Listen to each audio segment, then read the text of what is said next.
بسم اللہ الرحمن الرحیم۔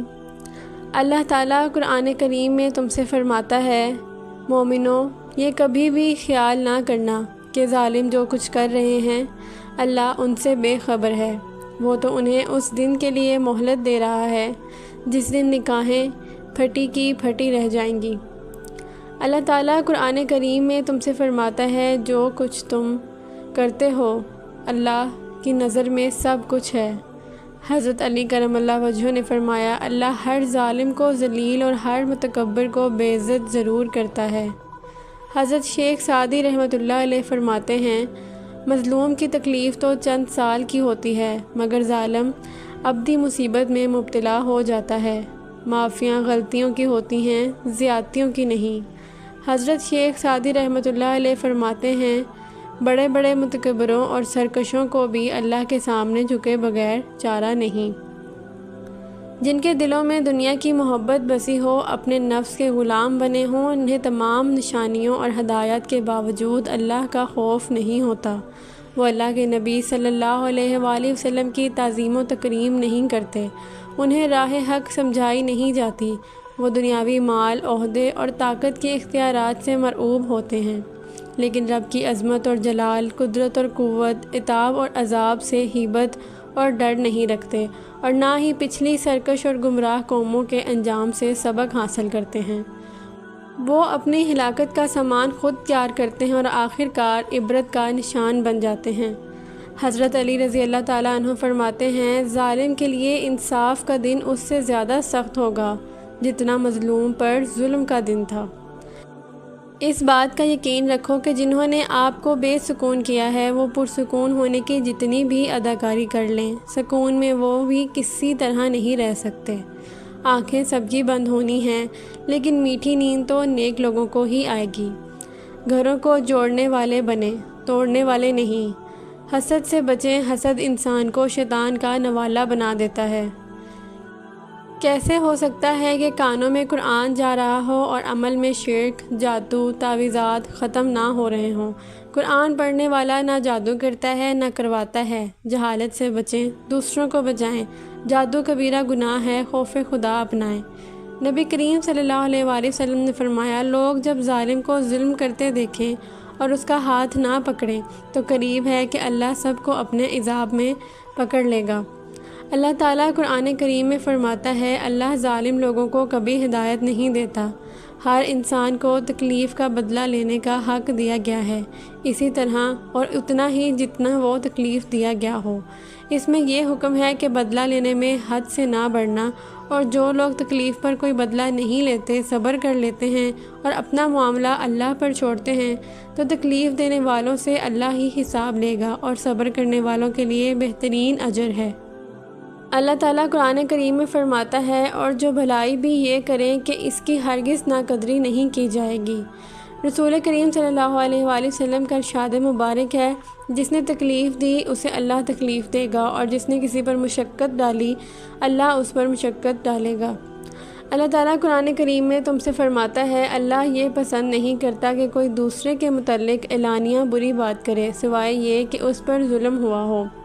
زیادتی اتنی ہی کرو جتنی خود پہ آئے تو جھیل سکو، اور صبر اتنا ہی سمیٹو جتنی اللہ کا عذاب برداشت کرنے کی طاقت رکھتے ہو، کیونکہ صبر کرنے والوں کا معاملہ اللہ رب العزت کا معاملہ بن جاتا ہے۔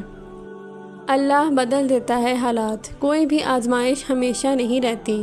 تم جس سے رابطہ رکھنا چاہتے تھے اس سے رابطہ نہیں رہا تو اس کا مطلب یہ نہیں کہ تم اللہ سے ہی رابطہ توڑ دو۔ امید انہی کے لیے ہے جو یقین رکھتے ہیں، اور مایوسی انہی کے لیے ہے جو انتظار نہیں کرتے، کیونکہ خود کو اتنا الجھا رکھا ہے، ساری طاقتیں تو تمہارے اپنے ہاتھ میں ہیں۔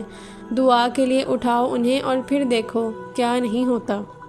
اللہ صرف تمہارے راستوں کو موڑتا ہے، تمہاری دعاؤں کو نہیں۔ وہ تمہیں اپنے طریقے سے تمہاری من پسند منزل تک لاتا ہے۔ اگر سیاہ بادل زندگی پہ نہ چھائیں، نہ تو ہماری زندگی میں کوئی رحمت کی بارش نہ ہو۔ کسی کو دکھ مت پہنچاؤ، کیونکہ ہر عمل پلٹ کر آتا ہے۔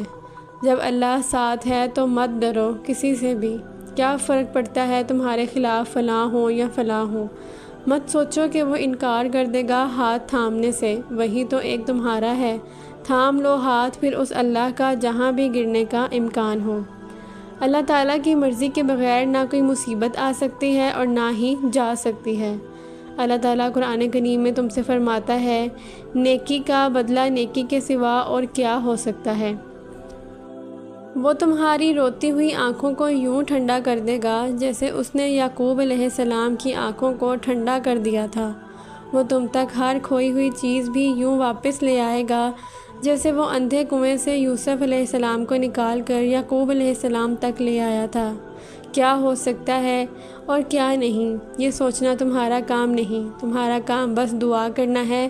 پھر دیکھو وہ ایسے ایسے معجزے کرے گا کہ تمہارے رونگٹے کھڑے ہو جائیں گے۔ سو تم بس وہ کرو جو تمہارا کام ہے، اللہ بھی تو وہی کر رہا ہے جو اس کا کام ہے۔ مکافات عمل ہوتا ہے، ہم اپنی آنکھوں سے دیکھ لیتے ہیں لیکن ہم سمجھ ہی نہیں پاتے۔ یقین کریں آپ کی کہی ہوئی بات آج نہیں تو کل واپس آپ تک لوٹا دی جاتی ہے۔ آپ کا ایک لفظ بھی کسی کو آزار دے تو وہ ایک لفظ بھی پوری قوت سے آپ کے منہ پر ایک نہ ایک دن مارا جائے گا۔ وہ جو اوپر عرش پر اللہ ہے نا، وہ کسی کے دل سے نکلی معمولی سی آہ بھی سن لیتا ہے۔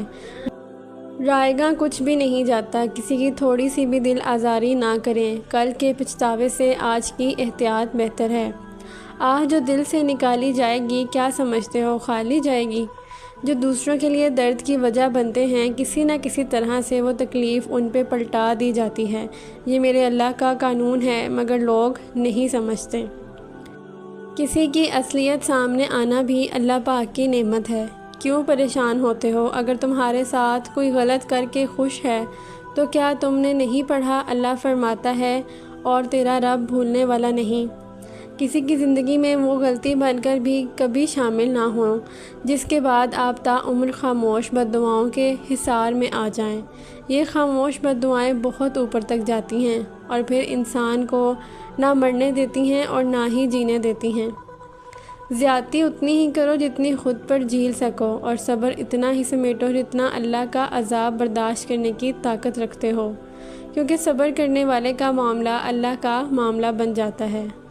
اللہ تعالیٰ قرآن کریم میں فرماتا ہے، بھلا کیا ہم فرما برداروں کو مجرموں کے برابر کر دیں گے؟ کسی کو آنسو دینے سے پہلے یہ سوچ لینا کیا اس کے آنسو تمہیں سکون سے جینے دیں گے یا نہیں۔ کسی کو ذلیل کرنے سے پہلے خود ذلیل ہونے کے لیے تیار رہیں، کیونکہ اللہ کا ترازو صرف انصاف تولتا ہے۔ رسول کریم صلی اللہ علیہ وآلہ وسلم کا ارشاد پاک ہے، مسلمان کو جو بھی تھکان، بیماری، فکر، غم اور تکلیف پہنچتی ہے، حتیٰ کہ کانٹا بھی چبھتا ہے، تو اس کی وجہ سے اللہ تعالیٰ اس کے گناہوں کو معاف کر دیتا ہے۔ اے عزت دینے والے رب، ہمیں ان لوگوں کے شر سے بچا جو ہماری اچھائیاں تو چھپا لیں لیکن ہماری برائیاں پھیلا دیں۔ کسی کا اتنا ہی دل مت دکھاؤ کہ وہ اللہ کے سامنے تمہارا نام لے کر رو پڑے، کیونکہ ٹوٹے ہوئے دل کی آہ عرش تک جاتی ہے۔ اللہ تعالیٰ قرآن حکیم میں فرماتا ہے، تمہارے پاس جو کچھ ہے سب فانی ہے، اور اللہ تعالیٰ کے پاس جو کچھ ہے وہی باقی رہنے والا ہے، اور صبر کرنے والوں کو ہم بھلے اعمال کا بہترین بدلہ ضرور عطا فرمائیں گے۔ اللہ تعالیٰ قرآن کریم میں فرماتا ہے، جو شخص قیامت کے دن نیک اعمال لائے گا اسے اس سے بہتر بدلہ ملے گا، اور جو شخص اس دن برائی کے ساتھ حاضر ہوگا اسے اوندھے منہ آگ میں پھینک دیا جائے گا۔ تمہیں ویسا ہی بدلہ دیا جائے گا جیسے تم اعمال کیا کرتے تھے۔ زندگی کے بہت سارے اسباق میں سے ایک سبق یہ بھی سیکھا ہے میں نے کہ جب ہم اللہ پہ چھوڑ دیتے ہیں معاملہ تو وہ رب ایسی ایسی جگہوں سے نوازتا ہے کہ انسان حیرت زدہ ہو کر سوچتا ہے کہ یا اللہ، میرے صبر کا اتنا اچھا صلہ۔